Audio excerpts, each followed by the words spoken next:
damos la bienvenida a esta nueva hora de noticias, 12 del mediodía ya con 2 minutos, y nos complace estar aquí acompañados en los estudios de Canal N por el teniente alcalde de Lima, Renzo Reyardo. Señor Reyardo, bienvenido. Patricia, ¿cómo estás? Muchas gracias. Buenos días. En principio queremos seguir conociendo lo que se acordó ayer en CONACET. Es una situación muy crítica, para muchos hemos tocado fondo, pero la visibilidad de las acciones es lo que nos interesa.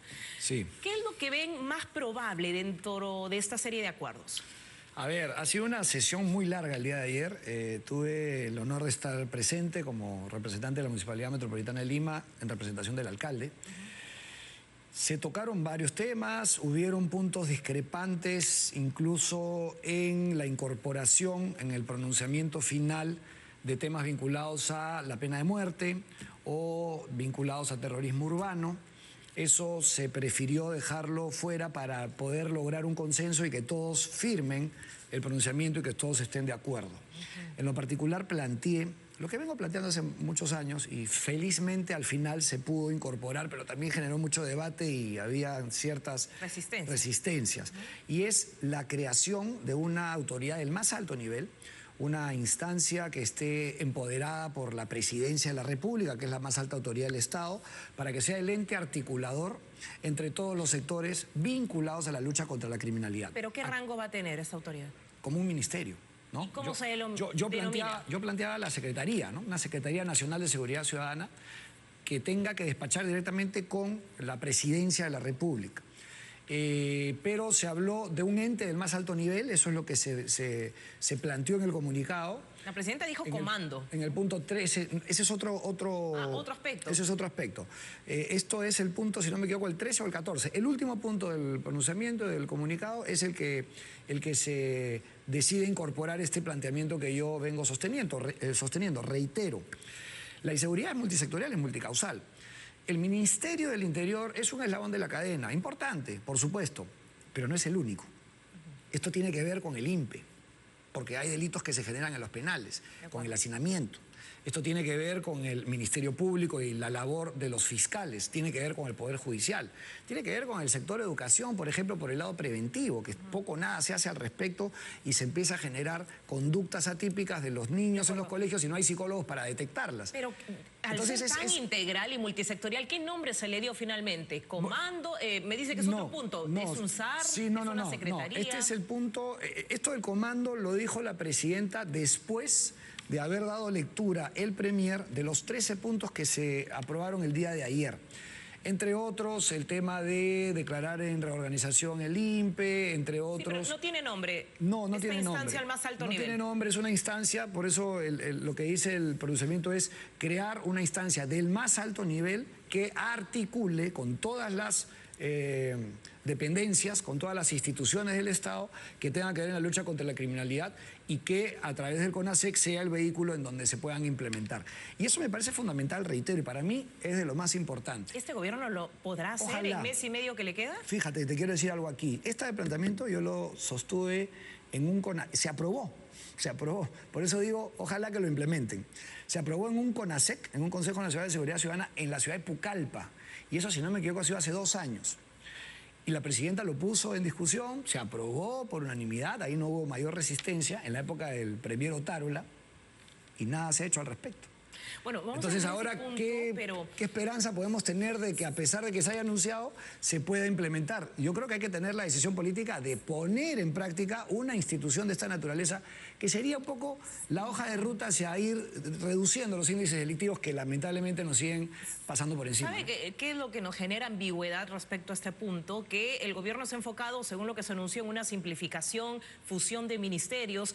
Tener un SAR o un especialista o una secretaría o el término que se le dé, implicaría tener desde infraestructura, personal, dirección, la creación propiamente de otro ministerio y quizás genera más burocracia y más entrampamiento. Pero muy necesario, te explico por qué. Porque el Ministerio de Defensa, por ejemplo, que tiene que ver en el tema de seguridad, ahora que están incorporando la salida de los militares en un estado de emergencia, tiene una serie de funciones pero vinculadas a su espacio. El Ministerio del Interior lo mismo. Pero no tenemos un ente, vuelvo a decir, que articule con todos los sectores.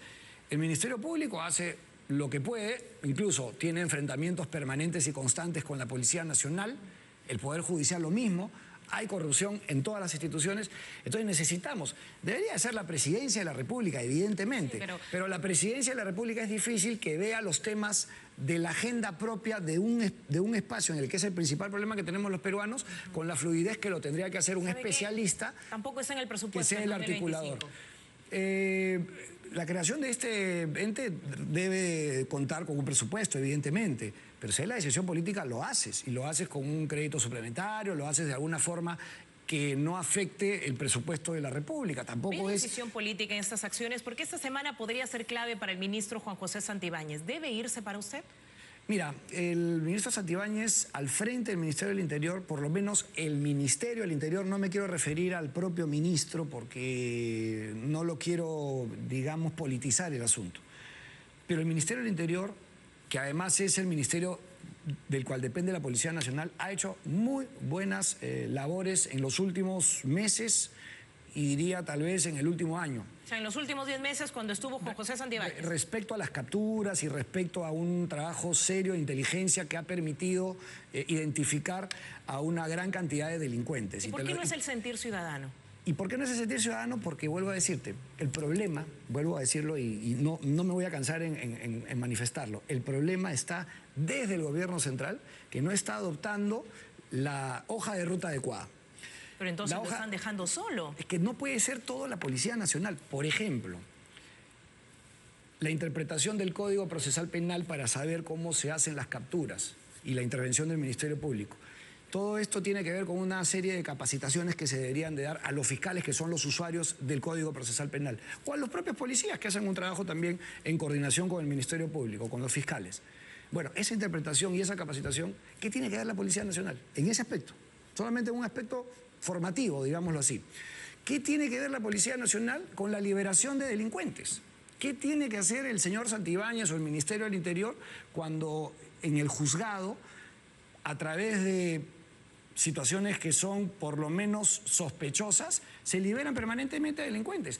Hay información que se han liberado más de 1.500 delincuentes. ¿O los actores de justicia, fiscalía y poder judicial que están actuando? Es que ahí es donde tiene que haber alguien que esté por encima de todos estos sectores y que se encargue de que las cosas caminen en el diagnóstico actual, fluidamente. ¿Dónde están las deficiencias para poder colocar el foco? ¿Dónde están las deficiencias? En la forma en que se maneja la lucha contra la criminalidad. La lucha contra la criminalidad no la podemos manejar desde el sector interior. Bueno, insisto, y eso es un error que también incurre el propio ministerio, ojo, porque a la Policía Nacional, a los generales y al comando de la Policía Nacional le interesa participar en todos los aspectos, pero no es suficiente. Te voy a poner otro ejemplo, y se planteó ayer, pero se hizo caso omiso de la propuesta. La creación de una policía municipal, como la tienen 21 países, 21 ciudades en la región. La gran mayoría de ciudades ya han optado por tener una policía municipal. ¿Que haga qué? Que contrarreste las infracciones de tránsito, todo lo que tenga que ver con el transporte y las faltas que hay en el tránsito. ¿Una especie de serenazgo? Es que no sería un serenazgo, sería una policía preparada, capacitada, con la posibilidad de que usen, por ejemplo, armas de fuego. Pero eso es a más largo plazo, ¿no? Porque no hay policía suficiente. Pero por eso, eso se viene planteando hace mucho tiempo. Sería una policía complementaria a la labor que realiza la Policía Nacional, que es muy buena en investigación criminal, en una serie de delitos severos que afectan tanto a la sociedad y a la población. Pero la Policía Municipal podría hacer un trabajo complementario y por esa razón es que yo considero que la Policía Nacional debería de tener una dosis de amplitud para entender que hay otras fuerzas que pueden colaborar con ellos. Ya. Y no solamente me refiero a la labor de controlar las calles, sino a las labores de capacitación, a las labores que tengan que ver con seguridad ciudadana en otros aspectos, incluso en los preventivos. ¿El ministro Santibáñez debe irse o no? ¿Sí o no? Yo creo que hay una responsabilidad política. La responsabilidad política es del gobierno, es del gobierno central. La presidenta de la República no puede asumir esa responsabilidad, lo hacen las cabezas de los sectores, en este caso del sector interior. Entonces, como responsabilidad política, tal vez, no lo quiero decir con contundencia porque tengo mis reparos, pero tal vez debería analizarse la posibilidad de un cambio, básicamente por un tema de responsabilidad política, pero que no es necesariamente un aspecto en el que él haya cometido alguna infracción, por lo menos en el tema de seguridad ciudadana. No me quiero referir a otros temas políticos que también... porque hoy se le allanó su vivienda y hay una distracción también en torno, ¿no?, a otras materias penales que claro. lo envuelven. Luego, cuando ya tengamos las propuestas del Ejecutivo, analizaremos, por favor, lo del servicio militar obligatorio y otras propuestas que se han anunciado. Es una buena medida la del servicio militar obligatorio. Sí, lo consideran viable. Me parece una buena medida, ojalá se pueda implementar pronto. Una cosa son los anuncios y otra cosa es aterrizarlo en medidas concretas, ¿no? Y en propuestas aterrizables, ¿no? De acuerdo. Una de las cosas que genera mucha criminalidad, zozobra, es la informalidad. Y de eso ya tenemos mucho en Mesa Redonda, en todo el mercado central, en los alrededores. Cuando ustedes proponen a nivel de municipalidad tener el local del ex penal San Jorge, más de 50 hectáreas, 50.000 son hectáreas, ¿verdad? Sí, son, 50 hectáreas deben ser aproximadamente. ¿Qué propuesta viable tienen para hacerlo atractivo y que no pase lo mismo que Huerta Encontrada? A ver, sí, es complicado el tema de la informalidad. Tiene que ver pues con un sector social que se ve afectado cuando, digamos, realizas los actos con mucha represión. Entonces hay que tener ahí sumo cuidado para poder implementar medidas. ¿Ya tienen el proyecto? Nosotros, yo en lo particular, y lo digo porque así ha sido, y el propio ministro no me dejará mentir, primero tomé contacto ya hace algún tiempo con el premier, con Gustavo Danielsen.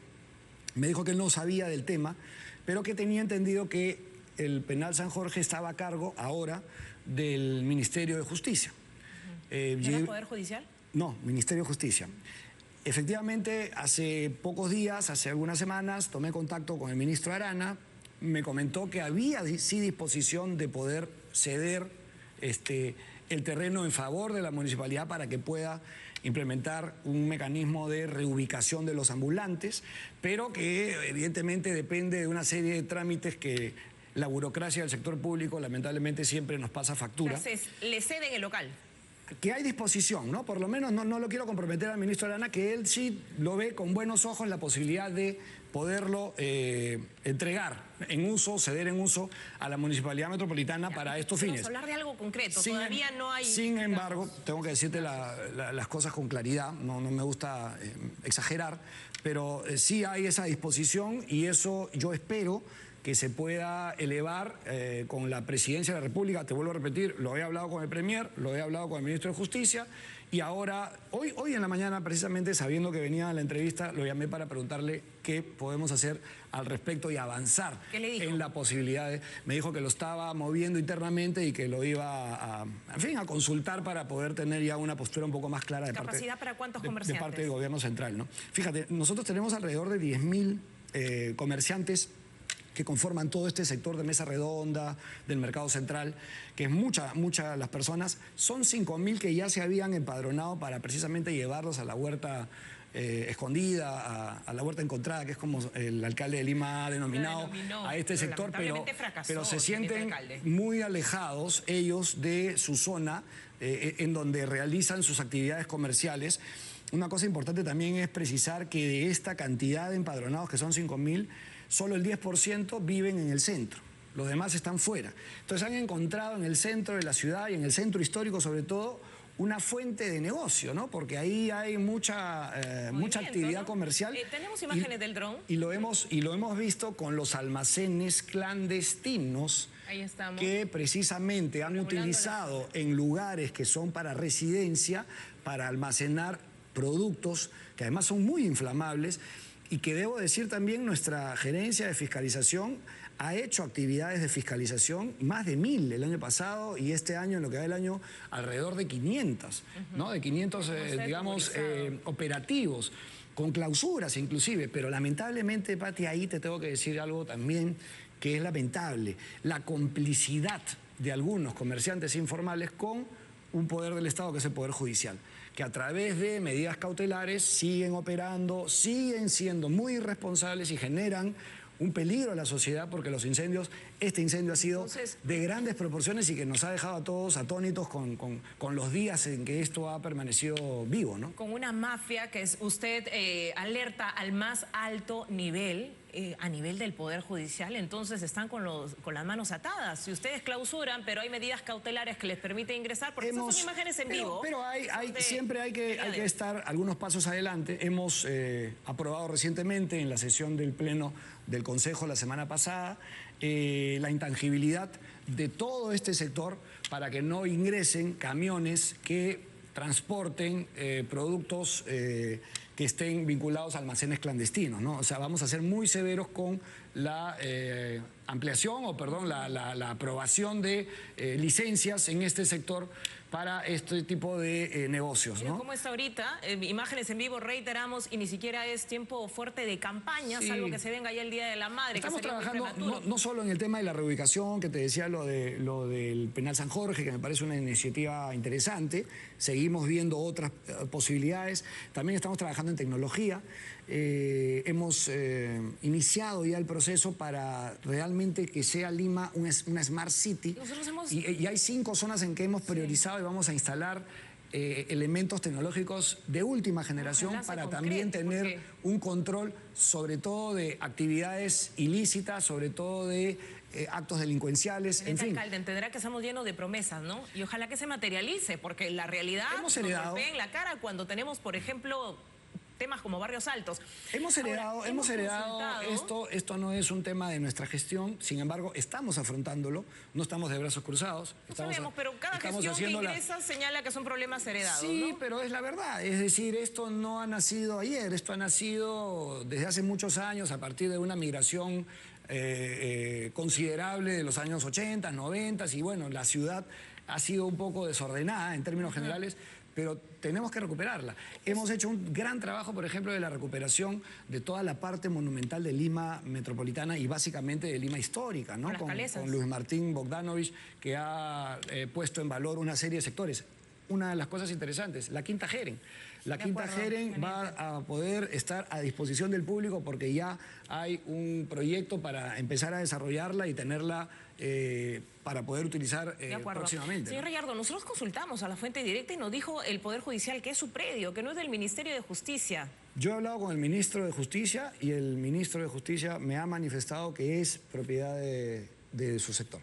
Bueno, sí. Ahí lo dejamos porque yo también tenía información que era el Poder Judicial. Desde la época del señor Duberlí Rodríguez. Pero se transfirió. Que él le hizo toda una promesa. Es que en algún momento ha estado en propiedad del Poder Judicial y se transfirió al sector justicia. Por eso es que el propio ministro ha sido con quien yo he hablado y es el que me ha manifestado que habría buena disposición para trasladar este local, el ex Penal San Jorge, a favor de la Municipalidad Metropolitana de Lima y que sea un aporte para formalizar un negocio informal del cual somos todos víctimas y que esperemos se pueda corregir a la brevedad, ¿no? A pocas cuadras, además del Palacio de Gobierno, cuántas mafias lotizan y todo. Tenemos que ir al Congreso. Una línea de lo que ocurre en Barrios Altos. Las familias dicen que no nos abandonen. ¿Ya hay un plan de demolición? ¿Coordinaron eso con el Colegio de Ingenieros? Y eso lo está haciendo nuestra gerencia que encabeza Mario Casareto y también nuestra gerencia que encabeza Mariela Falla, que son las de fiscalización, ¿Cuánto tiempo demorará? La de riesgos y también la de seguridad ciudadana.